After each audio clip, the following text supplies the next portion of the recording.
Asalaamu calaykum waraxmatullaahi wabarakaatu. Kusoo dhawaada YouTube-ka Moodeexeeye. Magacaygu waa Maxamed Salmaan Cismaan.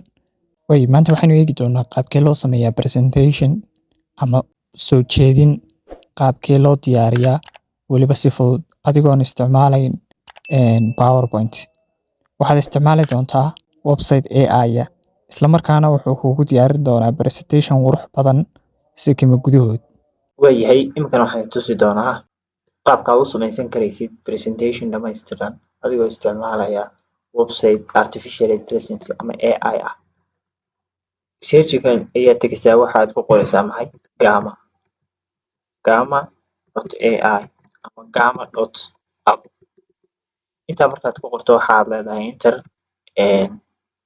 linkigiisa waxaan idiin soo dhigi doonaa description-ka insha allahu tacaala. marka waad searchin garaynaysaa. waayahay qaabka markuu kugu soo baxo website-ku waa qaabkan. waxaad dhisaysaa presentation oo keliya laguma dhiso, dokumentiyo diyaarsanna waa lagu dhisaa. waayahay marka koowaad waxaanu sameynaynaa iska diiwaangelinaa oo iska register-garaynaa. haddaad account hore ku lahaydna waxaad leedahay login, haddaad ku cusubtayna waxaad leedahay sign up for free. waayahay qaabkan inoogu soo baxaya waxa uu leeyahay halkaa waxaad gelisaa email-kaagii. haddii aad email-kaaga garanaysa halkaa geli, haddii kalena waxaad tiraahdaa continue with Google. kadibna waxaad tiraahdaa gmail-kaaga waxaad leedahay continue. ku xir gmail-kaaga kadibna sidaas ayaa loo register garaynayaa. waxaanu leenahay continue. okay, hadda waan isdiiwaangelinay, waa personal. waxaan leenahay waxaad inoo abuurtaa workspace, meel aynu yacni ku shaqeyno. wuxuu yidhi how do you plan to use gamma?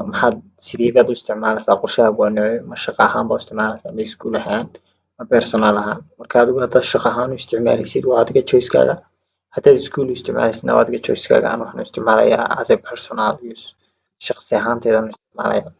what kind of work do you work? shaqadeebaa adigu ka shaqaysaa oo kale. customer-ka adigu waxaa iska odhan kartaa creator baa tahay, oo content creator baan ahay baa odhan kartaa. waxaad leedahay search engine kaa doonta ayaa dooranaysa. waa options friend college kadibna waxaan leeyahay start. tell us about yourself. waa kana waa faylkii, kana waa qoraalkii. so waxaan leenahay generate AI. continue. okay, haddaba waxaan u dirsanaynaa presentation baan odhan karnaa inoo qor. waxaan odhan karnaa website inoo dhis. sidoo kale buttons-kii oo kale page-ka ay leeyihiin website-yadu baynu odhan karnaa isagana inoo dhis. waxaan kaloo samayn karnaa documenti aynu ku diyaarsano oo kale, tusaale ahaan oo kale waraaqo, waxyaabahaas oo kale, backup-yo kale. wuxuu yidhi describe what you like to make. macnaha waxa presentation-kaaga aad doonayso inuu noqdo halkan ugu qeex. halkan waa more examples xaggan hoose. marketing performance-ga, the art of storytelling ama waxyaabahaas. iminka tusaale ahaan oo kale waxaan leeyahay waxaad iga qortaa presentation ka hadlaya public speaking. marka aan dhaho public speaking qor waxaan leeyahay generate outline. waxaad ii soo saartaa qodobada laga qorayo public speaking-ka. marka mawduuc kasta marka la qorayo wuxuu yeeshaa syllabus, qodobo. tusaale ahaan oo kale marka ugu horeysa wuxuu ku diyaarinaya introduction-ka hore, kadib waxyaabaha uu muhiimadda u leeyahay public speaking-ku. waayahay haddii aan anigu iminka intaas tusaale ahaan oo kale doonaynaaba ay naloo sameeyo, waxaan leenahay continue. waayahay intaan boqooyinka la diyaarin wuxuu ku siinayaa performance, yacni qaabka uu presentation-kaaga u ekaanayo, theme-ka uu yeelanayo. marka halkan themes-kii baa ku jira. tusaale sawir intaas weeyaan, ama kaasaan odhan karaa ii door. qaabka ama wakiisha markuu noqdo waxaan leeyahay generate garee. dabeetana imika waxaa la diyaarinayaa presentation-kii oo dhammaystiran. waxaa lagu diyaarinayaa theme-ka aynu dooranay ama qaab dhismeedka iyo kalarka iyo nashqadda uu yeelanayo ayaa lagu diyaarinayaa. oo kaas uu bilaabay introduction-kii buu wadaa. waa kan the importance of public speaking-kii muhiimadaha ay lahaayeen wuu ku diyaarinayaa.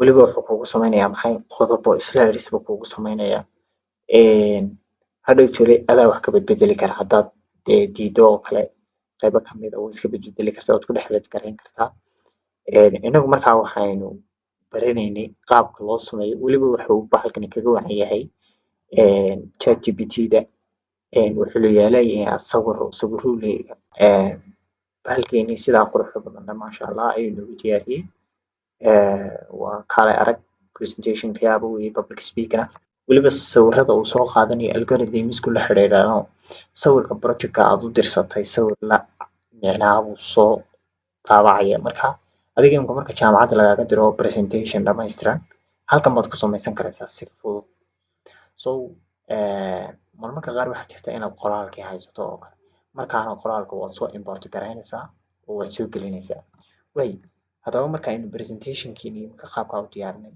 sawir haddii doonayna halkan aan kasoo gelinaynaa waxaan leenahay uploading pictures ama waxaan kasoo gelin karnaa Unsplash-ka oo isaguna waa website sawirada ku kaydiya marka gallery-geena waynu kasoo gelin karnaa waxyaabahaas oo dhan way samayn karnaa AI image baynu samayn karnaa AI image waa sawiro uu samaynayo artificial intelligence halkan waa fontigii oo waynu ka bedbedeli karnaa xaragan hiding-ka nooca doontid nooga dhig waa edit-kii oo kale qaybtan waa qaybtii layout-ka columns-ki iyo waxyaabahaas plots-ki iyo waxaas oo dhan baa ku dhex jira so marka aad kan isticmaalayso marmarka qaar uma baahanaysid maxay